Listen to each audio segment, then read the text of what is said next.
오늘 읽은 성경인 지금 말씀인 빌립보 4장 19절 말씀은 나의 하나님이 그리스도 예수 안에서 영광 가운데 그 풍성한 대로 너희 모든 쓸 것을 채우시리라 이렇게 약속해 주고 있어요. 이 약속을 믿습니까? 어, 오늘 본문에 이 말씀은 풍성한 복과 응답을 그리고 생활을 보장받는 이유에 대해 설명을 해주고 있는데 어, 지금 4장 19절에 말씀한 이 성경 구절은 지금 복음 전도자였던 바울이 빌립보 교인들을 향해서 쓴 글입니다.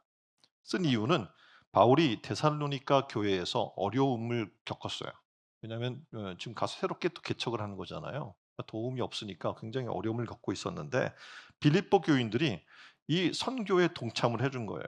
그리고 바울을 후원한 것에 대해서 하나님께서 그것을 기쁘시게 받으실 것이다라고 이야기하는 15절과 18절 말씀 다음에 나오는 말씀입니다. 15절에 빌립보 사람들아 너희도 알거니와 복음의 시초에 내가 마게도냐를 떠날 때 주고받은 내 일에 참여한 교회가 너희 외에 아무도 없었느니라. 16절 데살로니가에 있을 때에도 너희가 한 번뿐 아니라 두 번이나 나의 쓸 것을 보내었도다. 17절에 내가 선물을 구함이 아니요 오직 너희에게 유익하도록 풍성한 열매를 구함이니 내게는 모든 것이 있고 또 풍부한지라. 에바브로디도를 편에 너희가 준 것을 받음으로 내가 풍족하니 이는 받으실 만한 향기로운 제물이요 하나님을 기쁘시게 한 것이라. 아멘. 네. 그건 지금 바울이 지금 데살로니가를 선교하고 있는데 아무도 지원하지 않는 그때 빌립보 교회 그러니까 거기도 세운 지 얼마 안 된 교회인데 그 교회에서 지금 바울을 지원을 해요. 근데 한 번도 아니고 두 번이나 계속 연속해서 그를 지원하고 있는 겁니다. 그림을 보면 빌립보 교회의 위치가 지금 나와 있습니다. 사도 바울이 2차 전도 여행 중에 성령의 인도하심을 받아서 세운 유럽의 최초의 교회입니다. 마게도냐 지역, 지금 그리스 북부 지역인데 이 전략적 요충지인 빌립보에서 시작이 됩니다. 그리고 루디아, 간수 이런 사람들이 복음을 받아들이고 그들을 통해 교회가 개척되게 되었습니다. 그러니까 빌립보 교회를 개척하고 나서 데살로니가로 옮겨가서 이제 교회를 다시 개척할 때 이 교회를 개척할 때 후원이 필요하잖아요. 근데 후원하는 교회가 없었어요. 근데 이 빌립보 교회가 어려운 중에 도와주기 시작을 합니다. 그리고 두 번이나 성교에 필요한 것을 보내줍니다. 그리고 바울은 고백하는 거예요. 이것이 향기로운 하나님 앞에 제물이 되었다라고 얘기하면서 빌립보 교인들의 헌신에 대해서 이렇게 얘기해요. 그 풍성한 대로 너희 모든 쓸 것을 채우시리라 하고 그 교회를 빌립보 교회를 바울이 축복하고 있는 겁니다. 7월은 채움의 달입니다. 채우시는 하나님을 우리가 경험했으면 좋겠어요.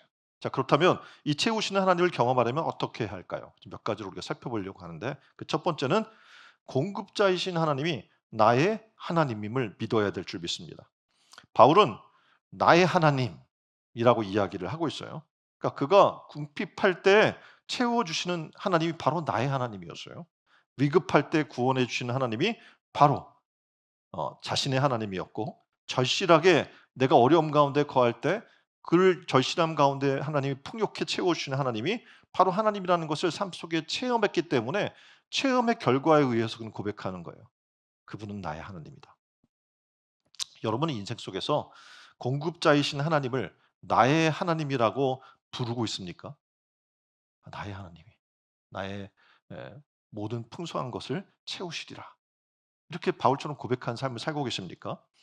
아니면 뭐 목사님 보니까 하나님이 채우시는 것 같고 장로님도 또 특별한 어떤 신앙을 갖고 있는 사람들을 하나님이 채우시지 나는 아니야 이렇게 생각하시는 분이 혹시 있습니까? 종종 성도님들이 이런 얘기를 해요. 목사님이니까 하나님이 그렇게 채우시고 하는 거지. 저희는 택도 없어요. 뭐 이런 말을 합니다. 그런데 하나님은 모두에게 풍성한 것을 채워주시는 하나님인 줄 믿으시길 바랍니다. 특별한 사람의 하나님이 아니에요. 저는 매 순간 하나님의 채우심을 공급하면서 살았습니다. 그래서 저는 나의 하나님이 지금 바울의 고백처럼 풍성한 대로 채우신다라는 것을 제 입으로 간증하며 삽니다. 저는 그 초등학교 6학년이 들어갈 때 아버님이 돌아가셨으니까 사실상 중심축이 무너진 거 아닙니까? 그럼 어떡해요? 어려워요. 뭐 용돈이라는 것도 없었어요, 자라면서. 정말 어려운데 놀랍게도 하나님께서 삶을 채워 주셨어요. 그 하나님이 나의 하나님이었어요. 학생 때 또 얼마나 힘들었겠습니까? 그런데 하나님께서 어떻게 해요? 여러 가지로 그 학교의 도서관이 나의 도서관이었어요. 그 책이 다 내 책이었어요. 책을 살 돈이 따로 없었어요. 그래서 책을 별로 사지는 못했어요. 근데 학교의 도서관이 다 나의 도서관이었어요. 책이었어요. 학생 시절에도 하나님께 놀랍게도 내 삶을 뭐 학비 뭐 어디서도 대준 적이 없어요. 근데 장학금으로 하나님이 다 채워 주셨어요. 생활도 공급해 주셨어요. 제가 캐나다로 갔어요. 갈 때도 뭐라고 저한테 얘기했냐. "돈 있으면 가 봐." 이렇게 얘기했는데 갔어요. 가서 하나님이 채워 주셨어요. 놀랍게도 어 그러니까 채워 주신다는 게 내가 아무것도 안 하는데 하나님이 주신다는 게 아니에요. 일거리를 주시는 거예요. 예. 그러니까 뭐 예 장학생으로 일을 해서 장학금을 받는다든지 아니면 어떤 학원에서 나를 불러 줘서 거기서 지원을 받는다든지 그런 하나님의 은혜가 있었습니다. 놀랍게도 얼마나 채워 주셨는지 거기에 아프리카에서 온 친구가 있어요. 가정을 두고 자기 혼자만 와 있어도 맨날 우는 친구가 있었는데 어려웠어요. 예 공급해 준 데가 없으니까. 제가 지원했어요. 이게 가능합니까? 저도 빈손으로 갔는데. 그러니까 하나님은 그런 하나님이에요. 채워 주시는 하나님이에요. 나의 필요한 것들을 풍성한 대로 채워 주시는 하나님이란 말입니다. 어 재개발의 어려운 상황 속에서도 소송비도 없었잖아요, 우리 교회가. 근데 하나님이 채워 주셨어요. 건축의 어려운 상황에서 건축비 우리 없었잖아요. 하나님이 채워 주셨어요. 하나님은 내 인생을 살면서 나의 공급자였습니다. 어느 누구도 나에게 공급해 주지 않았어요. 근데 하나님께서 나의 삶을 공급해 줍니다. 이렇게 하나님을 체험한 사람들은 그 하나님을 고백하는 거예요. 나의 모든 쓸 것을 채우시는 풍성한 하나님이 바로 나의 하나님입니다. 제가 생활을 쭉 하면서 저는 진짜 막 그냥 정말 잠을 못 자고 일하면서 그걸 가지고 이제 교회를 하나하나 이렇게 세워 나가는데 그때 다 거기다 올인하니까 자녀를 책임질 수가 없었어요. 근데 하나님이 채워 주셨어요. 자녀 양육을. 더 놀라운 것은 생활도 안 됐어요. 근데 그 생활도 하나님이 공급해 주셨습니다. 다윗은 이렇게 얘기해요. 시편 23편 1절에 여호와는 나의 목자시니 내게 부족함이 없으리로다. 그래요. 하나님이 나의 목자가 되잖아요. 부족함이 없어요. 우리 믿는 사람들은 다윗과 같은 고백이 있어야 되는 거예요. 여호와는 나의 목자시기 때문에 내게 부족함이 없으리로다. 하나님이 자기의 인생 가운데 목자로서 그 어려운 늑대와 곰과 이런 것들이 달려들어도 하나님이 나의 목자 되시기 때문에 두려움이 없었어요. 어려운 상황에 광야에 쫓기는 상황 속에서도 하나님이 먹이시고 입히시고 마시게 한 것을 경험했기 때문입니다. 우리는 왜 다윗처럼 하나님이 나의 목자시니 내게 부족함이 없습니다. 이런 고백을 하지 못하며 살까요?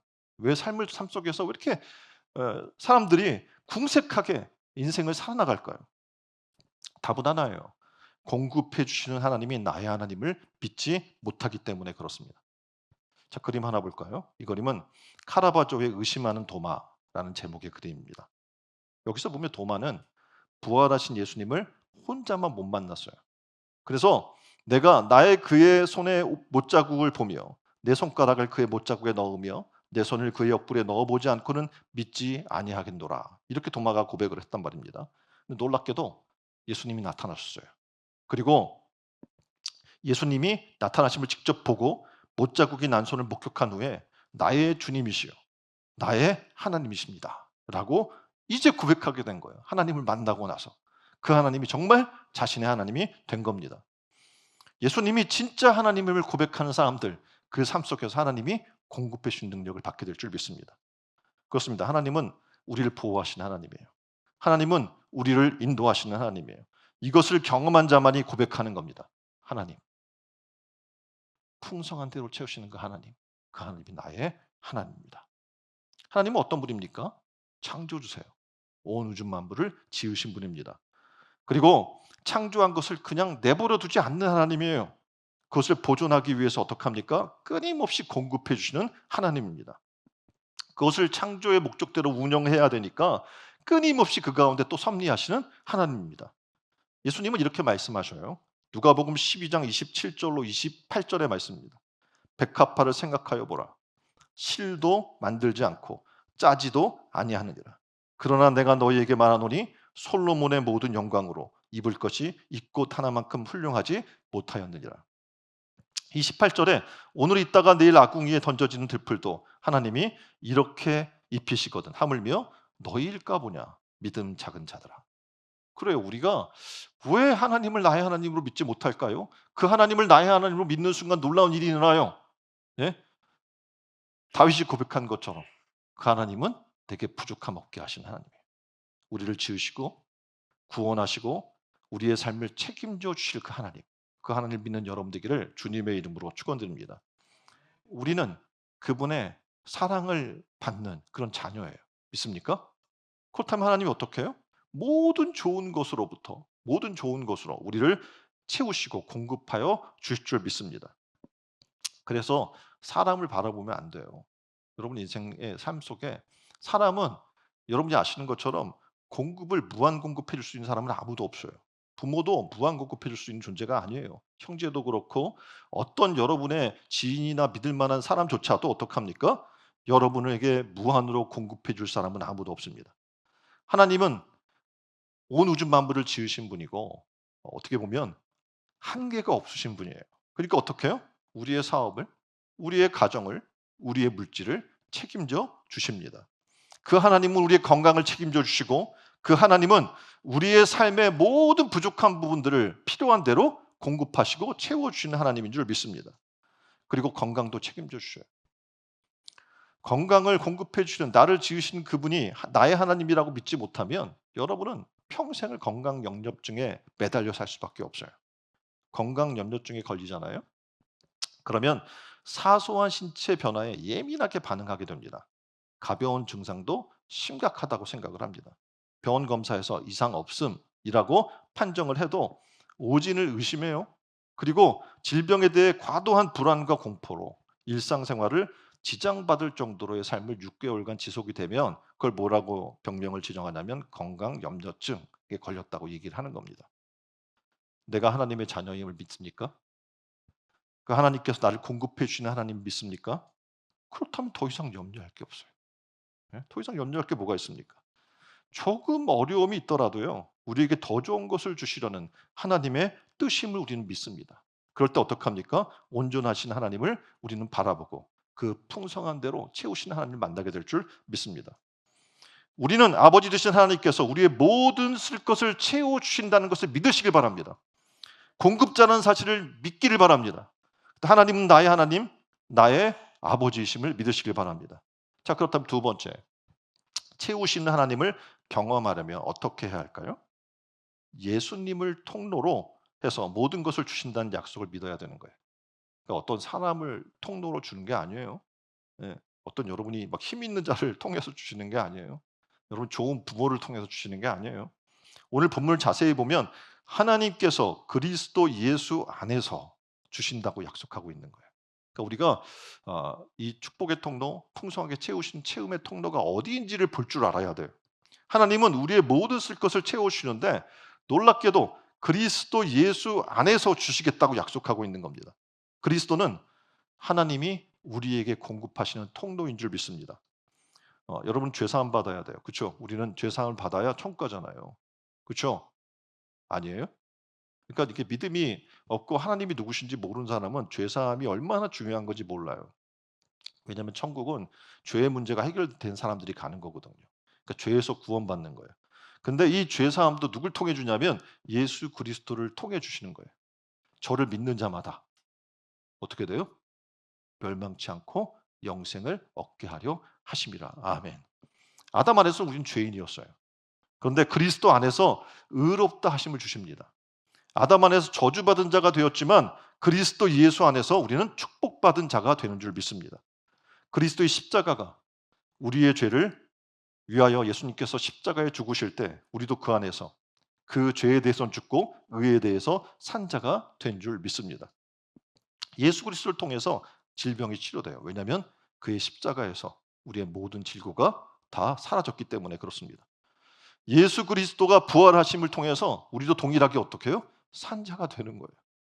우리의 신앙의 루트는 예수를 통해서 가능한 거예요. 여러분이 하나님 앞에 기도하러 나오잖아요. 누구의 이름으로 기도해요?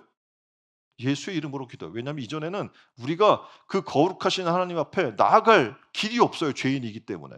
근데 예수가 우리를 대신에 십자가에 달려 죽으시고 우리의 죄가 대속됨으로 말미암아 그 예수 그리스도의 이름으로 아버지 하나님 앞에 나아갈 권세를 우리가 얻었기 때문에 그렇습니다. 시대가 변할수록 그리스도보다는 나를 생각하는 사람이 많아요. 나름 지식인이라고 생각하는 거예요. 삶의 방법을 터득한 거죠. 세상에 돈 버는 방법을 터득했고 세상을 어떻게 살아가야 되는지 방법론을 만난 겁니다. 그러다 보니까 그리스도보다는 나를 의지해요. 내 지식이나 내 경험이나 이런 것을 우선시하는 경향으로 흘러나가는 그런 삶의 형태가 우리 가운데 있어요. 다시 말하면 살아계 하신 하나님을 떠나버린 거예요. 그리고 자기가 우상 삼은 것들이 너무나 많은 그런 삶 속에 살아나가는 겁니다. 이 혼돈의 세상 속에서 잘못된 시류를 따르지 않고 바른 삶을 살아나가는 방법 유일하죠. 예수 그리스도를 통해서 가능한 거예요. 요한복음 15장 보면 예수님을 포도나무에 비유를 합니다. 그래서 이렇게 얘기해요. 우리가 그리스도 안에서 공급받는다는 것을 이 포도나무 비유 요한복음 15장 5절에 설명해 주고 있는데 이렇게 얘기해요. 나는 포도나무요 너희는 가지라. 그가 내 안에 내가 그 안에 거하면 사람이 열매를 많이 맺나니 나를 떠나서는 너희가 아무것도 할 수 없음이라. 아멘. 포도나무 가지는요. 방법이 하나가 있는데 뭐냐면 포도나무에 붙어 있기만 하면 돼요. 그럼 어떻게 해요? 필요한 모든 분과 필요한 모든 것들이 공급되는 거예요. 절로 과실을 맺게 되는 거예요. 뭐 하기만 하면? 나무에 붙어 있기만 하면. 그런데 만일 포도나무에서 떨어진 가지가 있다면 열매는커녕 말라 비틀어져서 불에 던져 버리게 된다고 얘기를 하고 있는 겁니다. 우리가 그리스도 안에 있다는 것은 우리가 예수를 믿을 때 그리스도 하나 되는 것을 얘기하는 거예요. 붙어 있다는 건 뭡니까? 하나 된다는 거예요. 내가 그 안에, 그의 말씀이 내 안에. 이렇게 거하는 상태를 얘기하는 거죠. 그렇게 되면 어떡합니까? 죄 사함과 새 생명을 받고 그리스도와 연합하여 그리스도와 함께 죽고 그리스도와 함께 사는 존재로 살아나가는 겁니다. 다시 말하면 바울이 고백한 갈라디아서 2장 20절의 말씀대로 되는 거예요. 갈라디아서 2장 20절에는 뭐라고 이야기합니까? 내가 그리스도와 함께 십자가에 못 박혔나니 그런즉 이제는 내가 산 것 아니요 오직 내 안에 그리스도께서 사시는 것이라. 이제 내가 육체 가운데 사는 것은 나를 사랑하사 나를 위하여 자기 몸을 버리신 하나님의 아들을 믿는 믿음 안에 사는 것이라. 아멘. 예수 믿는 우리는요. 누구나 바울과 같이 우리 안에 계신 예수 그리스도로 말미암아 산다는 고백이 있어야 될 줄 믿습니다. 자, 어떻게 사세요, 여러분? 얘기해야죠. 난 예수 그리스도로 말미암아 삽니다. 자, 고백하세요. 옆에 분입니다. 시작. 나는 예수 그리스도로 말미암아 삽니다. 하나님께 얻은 모든 것이 예수 그리스도를 통해 오는 줄 믿습니다. 이제 그리스도 안에서 사는 삶을 통해서 그리스도를 통해서 주시는 하나님의 복을 누리며 사는 여러분 되기를 주님의 이름으로 축원드립니다. 자, 세 번째, 채우시는 하나님을 경험하려면 어떻게 해야 될까요? 영광 가운데 주신다는 사실을 믿어야 돼요. 어떻게 주신다고요? 영광 가운데. 왜냐하면 하나님은 영광의 하나님이에요. 예? 그래서 하나님께서 우리에게 영광 가운데 우리의 쓸 것을 공급해 주신다라고 이야기를 영광이란 말은 광채를 얘기하겠죠. 영광 가운데 주신다는 말은요. 하나님이 우리에게 주실 때에는 하나님의 이름에 걸맞게 준다는 거예요. 그래서 그 영광을 위하여 주는 거예요. 우리가 사는 것도 바울은 고백하죠. 우리가 사는 것도 주의 영광을 위하여. 죽는 것도 주의 영광을 위하여. 우리가 먹는 것도 주의 영광. 마시는 것도 주의 영광을 위하여. 그러니까 바울은 알았어요. 우리의 삶의 모든 것들이 무엇으로부터 온다? 하나님의 영광을 위하여 오는 거예요. 그래서 우리가 어떤 선을 행해요? 그러면 사람들이 우리가 선을 행하는 그것을 보고 누가 영광 받게 해요? 우리가 믿는 하나님 아버지가 영광을 받으시는 거예요. 지금 우리가 경제가 어렵다고 그래요. 그렇죠? 굉장히 경제가 또 지금 유가가 또 세계적으로는 다 오르고 있어요. 그런데 우리 하나님은요. 경제의 한계 때문에 우리에게 못 주시는 분이 아니에요. 여러분이 믿는 하나님은 그런 하나님이 아니에요. 어떤 조건과 환경 속에서도 우리에게 필요한 것을 공급하시는 하나님인 줄 믿습니다. 오직 자기의 영광의 광채를 나타내시면서 하나님의 하나님 되심을 보여주기를 원하시는 분이에요. 이스라엘 백성들이 출애굽해요. 그래서 광야에서 나왔을 때 아주 어려운 환경에 던져졌습니다. 그림을 보면 광야는요. 낮에는 영상 50도예요. 이게 얼마나 뜨거운 줄 알겠어요? 50도가? 요즘 30도 넘죠? 잠 잘 못 자겠죠, 더워서. 너 50도예요. 그럼 어때요? 이거 잘못하면 타 죽어요. 그 정도로 뜨거운 거예요. 밤에는 근데 또 추워. 예, 막 저온증이 걸릴 정도로 저체온증으로 죽을 수 있는 험한 환경의 상황이었습니다. 그러니까 이게 낮과 밤의 온도차가 엄격하게 얼마나 심각한지 모르는 거예요. 먹을 것도 없어 광야에는요. 그런데 하나님은 이스라엘 백성을 위하여 낮에는 더위를 막아주는 구름 기둥으로, 밤에는 어떻게 해요? 낮에는 더위를 막아주는 구름 기둥으로, 밤에는 춥잖아요. 뭐가 필요해요? 예, 불 기둥으로 해서 그들의 체온을 유지하도록 공급해 주셨다는 사실이에요. 이게 하루 이틀이 아니에요. 광야에 있는 내내 그렇게 했다는 거예요. 먹을 게 없어요. 뭘로? 만나로 먹여 주셔요. 고기가 없어요. 메추라기로. 건조한 사막에서 물이 없어요. 반석을 쳐서 물을 내어 주십니다. 신명기 8장 4 절에는 이렇게 얘기해요. 40년 동안을, 몇 년? 네, 40년 동안을 내 의복이 헤어지지 아니하였고 내 발이 부르트지 아니하였느니라. 그렇습니다. 이 이스라엘 백성들을 하나님이 어떻게 해요? 걱정 없게 해 주신 거예요. 왜냐하면 그들이 공급해 주신 하나님을 믿었기 때문에 그래요. 먹을 거에 대한 걱정이 필요 없었어요. 어려운 사막의 환경 가운데서 그들은 하나님의 도우심으로 평안할 수 있었습니다. 의식주를 해결해 주셨습니다. 먹을 것, 잘 것을 주셨고 의복도 공급해 주셨어요. 그러니까 세상 모든 사람들이 이 하나님이 이스라엘을 도우심을 안 거예요. 광야 40년 동안 그랬으니까 저들이 어떻게 살 거야? 다 봤을 거 아니에요. 보고 어떻게 해요? 하나님이 살아계심을 안 거예요. 주변의 민족들이 하나님을 두려워하기 시작하는 거예요. 이렇게 하나님은 우리를 축복하실 때 우리를 통해서 하나님이 영광 받으시기를 원합니다. 예? 그래서 영광 가운데 주시는 거예요. 여러분이 수고를 해서 어떤 것을 얻었잖아요. 아까도 말씀드렸잖아요. 그냥 거저 주시는 하나님은 아닌데, 그러니까 제가 진인사 대천명이라고 하는 말을 좋아해요.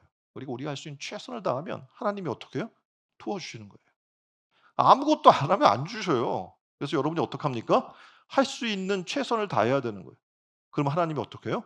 공급해 주셔요. 그래서 하나님이 축복할 때 우리를 통해서 우리가 수고를 했더라도 이게 내가 한 게 아니에요. 하나님이 할 수 있도록 길도 내 주셨고 하나님이 할 수 있도록 건강도 주셨고 하나님이 할 수 있도록 어떻게 해요? 일도 주시고 상황도 만들어 주시는 거예요. 그래서 하는 것이, 아무리 건강하고 힘 있고 그럼 뭐예요? 일이 없으면 노는 거지. 그렇죠? 그러니까 하나님은 그런 하나님이에요. 공급해 주셔서 나를 통해 영광 받으시기를 원하시는 하나님임을 얘기해요. 그리고 우리 하나님은 어떤 하나님이냐면 아까도 제가 말씀드렸잖아요. 나만 딱 해서 내 걸 채울 만큼 주시는 게 아니라 나를 통해 흘러넘쳐 다른 사람을 채워 주기를 원하셔요. 우리 하나님은 째째한 하나님이 아니야. 사람은 찔끔 주고선 되게 생생냅니다. 그런데 우리 하나님은 그런 하나님이 아니에요. 째째하지 않고 세상 어떤 재벌도 흉내낼 수 없을 정도로의 통큰 축복으로 우리의 삶을 채워주는 하나님인 거예요. 여러분 그 하나님을 믿으시기를 주님의 이름으로 축원드립니다. 우리에게 필요한 것을 주신 후에도 어떻게 하나님은 영광을 받기를 원하셔요. 요한복음 14장 13절에 이렇게 이야기해요. 너희가 내 이름으로 무엇을 구하든지 내가 행하리니 이는 아버지로 하여금 아들로 말미암아 영광을 받으시게 하려 함이라. 아멘. 예, 우리가 구해요. 그럼 하나님이 다 이루어 주셔요. 왜요? 널 통해 영광 받으시기를 원하신다라는 겁니다. 그분에게 한번 얘기했어요. 하나님은 당신을 통해 영광 받으시기 원하십니다. 예, 하나님께서 채워 주셔요. 넘치도록. 흔들어서 흐르고 넘치도록 채우시는 하나님을 믿으시기 바랍니다. 우리가 그리스도의 이름으로 구할 때 하나님은 우리를 응답해 주시고 그리스도 통해서 영광 받으시는 하나님인 줄 믿습니다. 하나님이 주시는 모든 것을 통해서 하나님께 영광을 돌리는 여러분 되기를 주님의 이름으로 축원드립니다. 자, 채우시는 하나님을 경험하려면 어떻게 할까요? 네 번째. 풍성하게 모든 쓸 것을 채워 주심을 믿어야 되는 거예요. 아까 얘기한 것처럼 아유, 이게 뭐 되겠어? 내가 안 하면 안 될 것 같은데? 가 아니에요. 왜 그걸 못하냐면 하나님이 얼마나 부유하신 분인지를 몰라요. 온 우주 만물의 그 소유권을 갖고 계신 분이에요. 이걸 다 지으신 분이에요. 예? 그리고 어떻게 공급하시는 하나님이에요. 하나님이 얼마나 부자일까요? 예? 여러분 얼마 있으면 부자라고 생각해요? 많이요? 그 얼마면 돼? 예? 얼마면 부자라고 얘기해 줄 거예요? 예? 감이 안 와요? 예. 뭐 세상에는 어떻게 해요? 그 뭐 옛날에는 만석만 갖고 있으면 부자였잖아요. 그쵸? 예전에는 억만장자라고 돈 1억만 있으면 부자였단 말이에요. 지금 1억 갖고 부자라고 그래요? 아니죠. 그러면 한 100억 있으면 부자일까요? 예? 100억 다 갖고 계신가 봐 그냥. 100억 또 요즘 뭐 어떻게 빌딩 하나 갖고 있으면 그냥 근데 그냥 어떻게 임대 생활 수준 정도밖에 안 되는 거잖아요. 그쵸? 근데 우리 하나님은 어떻게 온 우주 만물의 주인이에요. 상상이나 돼요? 금액으로 상상돼요? 상상할 수 없는 분이란 말이에요. 하나님의 손은 얼마나 크십니까? 아까도 얘기했죠. 부어 주시는데 그냥 안 주고요. 흔들어. 예? 흔들면 어떻게 내려가죠. 쌀을 채울 때 보통은 어떡합니까? 공기가 들어가게 스물스물 주잖아요. 예? 장사꾼들은. 근데 하나님 그걸 흔들어서 공기를 다 빼고 누르고 또 그걸 눌러요. 그 흔들어서 흘러 넘칠 정도로 그렇게 채우시는 하나님이라는 거예요. 하나님의 손은 커요. 예? 하나님의 사랑은 얼마나 큰가요? 자기의 독생자 예수 그리스도까지 나를 위하여 주시는 분이에요. 이건 뭐 상상이나 할 수 있어요? 가장 귀한 걸 주시는 분이잖아요. 예, 그렇게 그래서 시편의 모든 이 기자들은 뭐라고 고백을 하냐면 주 여호와는 광대하시도다. 예, 하나님은 커서 그 큰 거를 어떻게 잴 수가 없는 그렇게 큰 광대하신 하나님이라는 겁니다. 그래서 하나님이 주시는 건요. 우리가 주는 것처럼 째째하지 않아요. 어때요? 풍성하게 주시는 하나님인 줄 믿습니다. 풍성이라는 말은요. 프루토스라는 말이에요. 언어로. 이건 뭐냐면 재산을 물질의 풍요를 얘기를 하고 있는데 이건 아까도 얘기한 것처럼 그냥 풍요 정도를 얘기하는 게 아니라 흘러서 넘칠 정도의 것을 얘기하는 거예요. 흐르고 넘치는 그 풍요를 얘기해 주는 겁니다.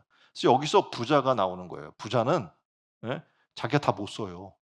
차고 넘치는 거예요. 하나님이 주시는 것은 세상에서 채우려고 하는 것과는 비교할 수 없음을 여러분이 먼저 알아야 돼요. 우리 하나님이 어떤 하나님이지? 이걸 먼저 알아야 돼요. 풍부하게 공급해 줄 수 있어요. 왜냐하면 흐르고 넘치는 분이기 때문에. 하나님이 주시는 것은 얼마나 풍성한 하나님인가라는 것을 먼저 알 것을 얘기해 주고 있어요. 하나님이 자녀들에게 주시는 것들은요. 기본적인 축복이 있고 풍성한 축복이 있어요. 근데 기본적인 축복은 누구에게나 주는 거예요. 공기도 주시고 물도 주시고 대자연도 주시고 그렇죠. 누구나 받을 수가 있어요. 근데 풍성이 주는 것은 차원 다른 축복을 얘기해 주고 있거든요. 저는 바라기는 여러분들, 우리 신촌 내려온교 성도 여러분들은 차원 다른 이 풍성한 축복을 누리기를 주님의 이름으로 축원드립니다. 자, 그림은 다니엘과 세 친구의 이야기인데 신상 앞에 받쳐진 음식을 거절하는 내용이에요. 우리는 세상 방식을 따르지 않겠습니다. 생각해 봐요. 지금 이 다니엘과 세 친구가 바벨론의 인재 등용 정책에 따라서 바벨론 수도로 끌려와요. 그리고 전 세계 온 소년들과 함께 배우면서 3년을 지내게 됩니다. 그런데 왕의 방식대로 왕의 신상에 바쳐졌던 음식들을 그들에게 공급해 주는 거 얼마나 기름지고 멋진 그리고 맛있는 예? 영양가 풍성한 음식들입니까? 그런데 거절해요. 왜냐 하나님의 법에 위반되기 때문에. 예. 우리는 생각해요. 세상 방식을 거절하면 세상에 등용되지 못하거나 불이익을 당할까 두려워해서 하나님의 방식을 선택하기를 두려워하거나 꺼려하는 경우들이 굉장히 많습니다. 이유는 간단해요. 공급해 주시는 분이 하나님이라는 걸 믿지 못하기 때문에 그래요. 그러니까 공급자가 세상이라고 생각하는 거죠. 저 직장 상사라고 생각하고 저 회사라고 생각하는 거예요. 그래서 어떻게 해요? 하나님 앞에 살지 못하는 거예요. 하나님을 두려워하지 않는 거예요. 도리어 세상을 두려워하는 삶을 살고 있는 겁니다. 근데 놀랍게도 그렇게 거절했음에도 불구하고 그들은 더 윤택해 보이는 거예요. 외모도 그렇고 다. 그리고 모든 박사들보다 10배나 뛰어난 지혜를 하나님이 그들에게 공급해 주십니다. 다니엘은 놀랍게도 이 세 친구가 보통 다른 사람들보다 월등히 뛰어났는데 놀랍게도 이 다니엘에게는 더 큰 지혜와 축복을 허락해 주셨어요. 그리고 왕이 4번 바뀌는 동안 나라와 정권이 바뀌는데도 총리로서 그 자리를 유지하도록 하나님이 함께 해 주십니다. 아까 얘기했잖아요. 하나님 방식 선택하면 등용되지 못하는 거 아니야? 아니에요. 왕이 4번 바뀌면 바뀔 때마다 직책에 있던 사람 쫓겨나게 되어 있어요. 그렇죠? 근데 그를 인정해 주는 거예요. 왜? 하나님을 두려워하는 사람. 그리고 하나 공급해 주시는 게 왕이 아니라 나라가 아니라 누구라고? 하나님을 믿었기 때문에 그렇습니다. 그래서 그가 하나님의 자녀로 살 때 놀랍게도 기본적인 축복의 플러스 뭐예요? 한 차원 높은 풍성한 축복을 누릴 수 있었음을 우리에게 얘기해 줍니다. 하나님은 이런 분이에요. 풍성한 하나님이에요. 그래서 하나님의 자녀들이 기본적 축복 받기를 원치 않아요. 하나님은 거기에 더하여 어떻게 해요? 풍성히 주시는 하나님을 만나기를 원하는 겁니다. 요셉처럼 다니엘처럼 우리를 통해서 다른 사람까지 복받게 되는 축복이 여러분 가운데 있기를 주님의 이름으로 축원드립니다. 자, 그림 볼까? 이 그림은 뭡니까? 안드레가 보리떡 5개와 물고기 2마리를 바친 한 소녀를 예수님께 데리고 옵니다. 예수님은 군중 앞에 풀 위에 앉게 하고 빵 5개와 물고기 2마리를 손에 들고 하늘을 우러러 감사 기도를 드리셔요. 그리고 빵을 떼어 제자들에게 나눠줍니다. 제자들은 그것을 또 다른 사람들에게 나눠줍니다. 사람들이 모두 배불리 먹었어요. 그리고 남은 조각을 주워 보니 12광주리가 남은 거예요. 그래요. 이 소녀는요. 지금 그거 갖고 있으면 자기 배를 채울 수 있어요. 딴 사람은 어찌든지 말든지. 그런데 이 소녀는 주님이 필요하시다고 하니까 어떻게 해요? 나의 유익을 위해서가 아니라 하나님이 원하시는 대로 내어놓은 거예요. 우리 삶의 목적이 이래야 돼요. 이 목적이 나의 유익이 아니라 하나님의 영광을 위한 목적이 되기를 주님의 이름으로 축원드립니다. 이렇게 하나님이 원하시는 목적대로 우리가 살면 우리의 하나님 가만히 있는 하나님이 아니고 풍성히 채워주시는 하나님임을 기대해도 좋습니다. 저 제 삶이 그랬고 이 교회가 그랬고 또 이 교회에 하나님 말씀대로 산 사람들도 모두가 그랬기 때문에 그래요. 그래서 우리는 교회에서 헌신을 통해서 영혼을 구원한 전도를 통해서 구제를 통해서 이웃사랑을 통해서 또 우리가 선한 행동을 통해서 정성을 바치는 헌금을 통해서 뭐 여러분이 대단한 걸 바치는 게 아니잖아요. 그렇죠? 굉장히 작은 걸 하나님 앞에 드립니다. 그런데 놀랍게도 우리 하나님은요. 그것을 우리가 바친 작은 것에 비할 것 없는 풍성한 열매로 소년이 보리떡 5개와 물고기 2마리를 바쳤지만 5천 명이 먹고 12광주리가 남는 그런 축복으로 풍성하게 더하시는 하나님인 줄 믿습니다. 이 하나님을 경험하는 우리 신촌 은혜로운 교회 성도들이 다 되기를 주님의 이름으로 축원드립니다. 우리가 무슨 말씀을 나눴습니까? 채우시는 하나님을 경험하려면 어떻게 해야 한다고 첫 번째 얘기했어요. 하나님은 나에게 공급하시는 하나님, 바로 나의 하나님임을 믿으라는 거예요. 바로 그 하나님이 나에게 공급해 주시고 나의 삶을 지켜주시고 나를 구원해 주시고 나를 도와주시고 나를 인도하시는 나의 하나님. 누구의 하나님이 아니에요. 누구의 하나님? 나의 하나님을 믿으시기 바랍니다. 두 번째는 모든 축복은 세상을 통해서 어떤 내가 직장 상사를 통해 어떤 회사를 통해서 주시는 게 아니에요. 누굴 통해서? 예수 그리스도를 통해서 주시는 줄 믿으시기 바랍니다. 또한 하나님의 영광을 위한 것이 되어야 되는 거예요.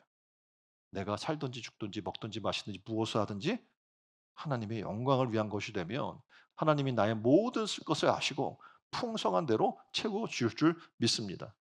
또한 하나님의 축복은요. 나의 생각을 초월해요. 예? 그러니까 여러분은 이만큼만 있었으면 좋겠다라고 하는데 하나님은 어떻게 해요? 흘러 넘치도록 풍성히 채워주시는 하나님인 줄 믿으시길 바랍니다. 우리가 하나님이 원하시는 목적대로 살기만 하면 돼요. 우리가 생각했던 것보다 상상 초월해 크고 놀라운 하나님의 축복을 경험하게 될 줄 믿습니다. 기도했으면 좋겠어요. 하나님이 나의 공급자이심을 믿습니다.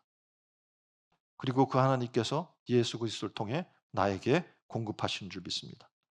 하나님 우리가 사나 주거나 먹든지 마시든지 무엇을 하든지 하나님의 영광 가운데 살게 하여 주옵소서.